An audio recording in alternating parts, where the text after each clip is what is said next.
हाय। चलिए आज फिर से आप देवांशु शर्मा से सुनिए गीता के 18वें अध्याय का ज्ञान। जी।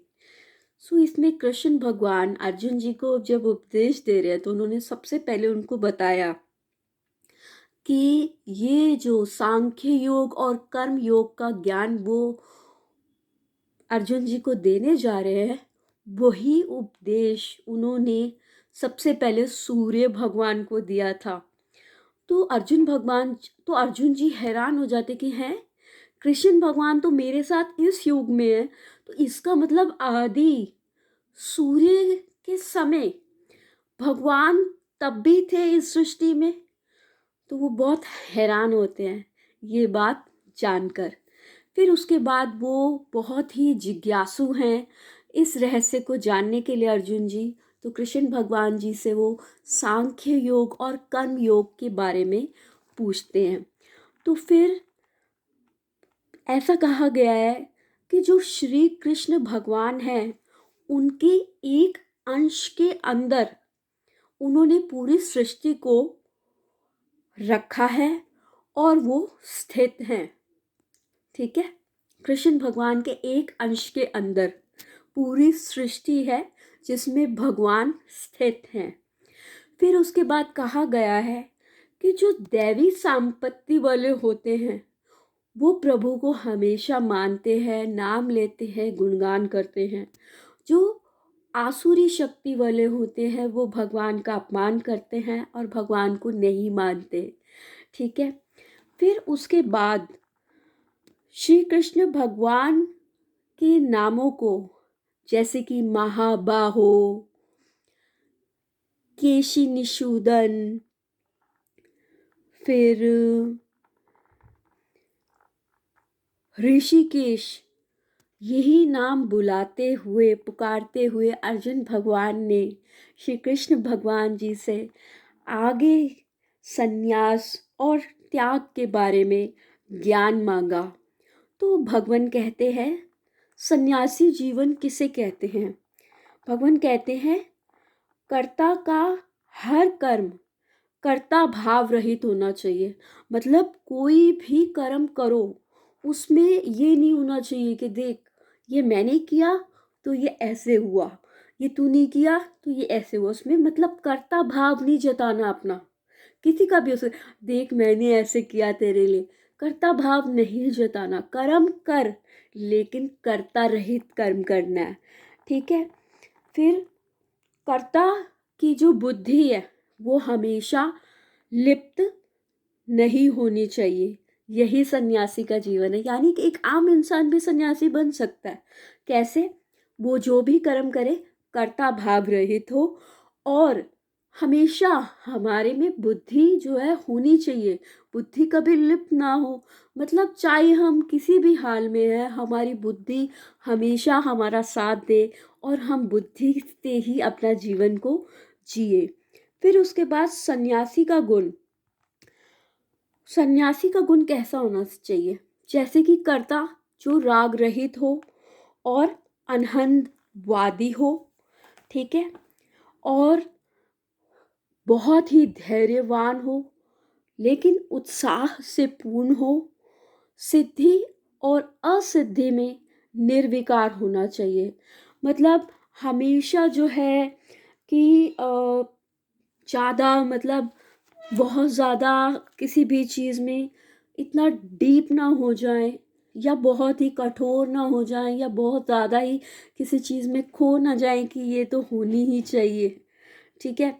फिर उसके बाद हर चीज़ में पेशेंस, धैर्य होगा तो अच्छा रहेगा।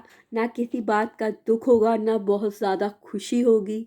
फिर जो भी कार्य करे हमेशा उत्साह से करे क्योंकि ना आपको कोई फल की इच्छा होगी और आपको जो भी कार्य करना है वो भगवान की राह में करना है। ठीक है।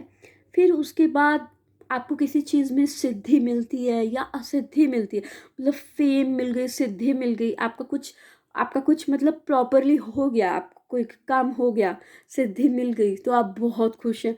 और कहीं पे आपको असिद्धि मिली तो आप दुखी हो जाए, ऐसा ना हो। बैलेंस होना चाहिए। फिर सन्यासी के साधन बताए हैं भगवान ने। तो उसमें कर्ता कैसा होना चाहिए, सन्यासी के साधन क्या होंगे कि कर्ता सात्विक बुद्धि वाला होना चाहिए, एकांत में रहने वाला, वैरागी, इंद्रियों का पालन करने वाला, शरीर, मन तथा वाणी को नियमित रखने वाला, यानी कि सात्विक बुद्धि होनी चाहिए। ठीक है। अब सात्विक का मतलब यही नहीं है, सात्विक का मतलब यही नहीं है कि आप सिर्फ मतलब जय जय श्री राधे ही बोलते रहे, जय जय प्रभु ही बोलते रहे। सात्विक का मतलब ये कि आप एक पवित्र सोल बने, पवित्र आपकी बुद्धि हो, जिसमें ना किसी के लिए कोई वैर भाव हो, सबको आप समान समझे, सबकी आप इज्जत करें, बहुत ही निर्मल आपका जो है बुद्धि हो, कोई भी उसमें राग द्वेष ना हो। ठीक है। और एकांत में रहने वाला मीन्स साइलेंट, साइलेंट होना चाहिए। ठीक है। एकांत में रहने का मतलब ये नहीं कि आप दुनिया से कट गए या कुछ, एकांत में रहने का मतलब कि आप उस प्रभु को याद कर रहे हैं एकांत में रहकर, और अपने आप को तैयार कर रहे हैं कि जीवन में एकांत रहना भी बहुत ही जरूरी है। ठीक है। तो एकांत रहते हुए हम इस दुनिया में जिएं और ईश्वर को याद करें, और सदा हमेशा जो गीता के सिद्धांत हैं एकांत में उनको रहकर समझे और आगे इस दुनिया में बढ़े। और जो हमारे इंद्रियां हैं उनका नियमित पालन करें। मतलब इसमें आता है हमारा, जैसे योगा या पीटी हो गई, तो उसमें हम अपनी इंद्रियों के लिए क्या क्या ज़रूरी है व्यायाम वो करें, और उनको स्वस्थ रखने के लिए स्वस्थ भोजन खाए, समय पर उठे। ठीक है। ऐसे ही फिर बोलते हैं शरीर, मन तथा वाणी को नियमित रखने वाले, मतलब अपने शरीर को हम नियम से चलाएं, सही टाइम पे खाएं, सही टाइम पे उठे, सही टाइम पे भगवान का नाम ले, अपने मन को भटकाए नहीं। कैसे नहीं भटकेगा, जब हम गीता के सिद्धांत को समझ लेंगे कि कर्म करे, फल की इच्छा ना करे, कर्ता हमेशा भाव रहित हो, और वाणी हमेशा जब भी बोले, इसका एकांत में रहने का यही है कि इन सब चीज़ों को समझ के हम आगे जीवन में बढ़े, वाणी का सही इस्तेमाल करें। ठीक है। जिससे दूसरों को सुख मिले ना कि दुख। ठीक है। फिर उसके बाद बताया है सन्यासी का फल।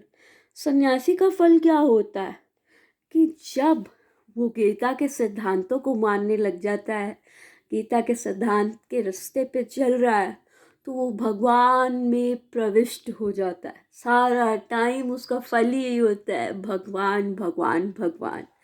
तो ठीक है, यही होता है एक्चुअल में सन्यासी का फल, क्योंकि वो मोह माया से तो सब बंधन तोड़ देते हैं, प्रकृति में रहे हैं, प्रकृति में ये सब छोड़ देते हैं, किसी चीज़ से मोह नहीं रखते, बस वो अपना जीवन यापन करते हैं, परमात्मा के नाम पे जीते हैं, परमात्मा के नाम पे ही अपनी एक एक सांस बिताते हैं। फिर महाबाहो का अर्थ होता है सामर्थ्यवान, मतलब हर चीज से सामर्थ्य हो, इसीलिए भगवान को महाबाहो कहा जाता है। ऋषिकेश का संबोधन होता है अंतर्यामी, कहते हैं ना भगवान अंतर्यामी होते हैं, हम सब की बात समझ लेते हैं, देख सकते हैं, सुन सकते हैं। ऐसे ही केशी निषूदन का मतलब होता है सभी विघ्नों को दूर करने वाला। ठीक है। तो इसीलिए भगवान को इन नामों से बुलाया जाता है। अब कहते हैं कि गीता के जो जिज्ञासु होते हैं वो दो तरीके के होते हैं। एक तो वो जो गीता पढ़ते हैं, उसको जानते हैं, लिखते हैं, उन पे बुक्स बनाते हैं, उनका प्रचार करते हैं और विद्वान कहलाते हैं, विद्वान बन जाते हैं। लेकिन कहते हैं और दूसरी तरह के जिज्ञासु वो होते हैं, उन्हें ही कहते हैं कि जो इनको गीता के सिद्धांतों को जानते हैं, लिखते हैं, उनकी किताबें बनवाते हैं, छपवाते हैं, और इतना ही नहीं, गीता के सारे सिद्धांतों पर अमल भी करते हैं। उससे उनका कल्याण होता है और वो सही मायने में सार्थक हो जाते हैं। ठीक है, तो ये दो तरह के जिज्ञासु होते हैं। तो अर्जुन जी भी ये ज्ञान इसीलिए पाना चाहते थे कि उनका और संपूर्ण कल्याण हो। इसलिए उन्होंने भगवान महाभावों से सांख्य और संन्यास को जानने की इच्छा करी। तो मिलते हैं अगले पार्ट में, पार्ट 2 में। Subscribe my channel. देवांशु। जय श्री कृष्ण।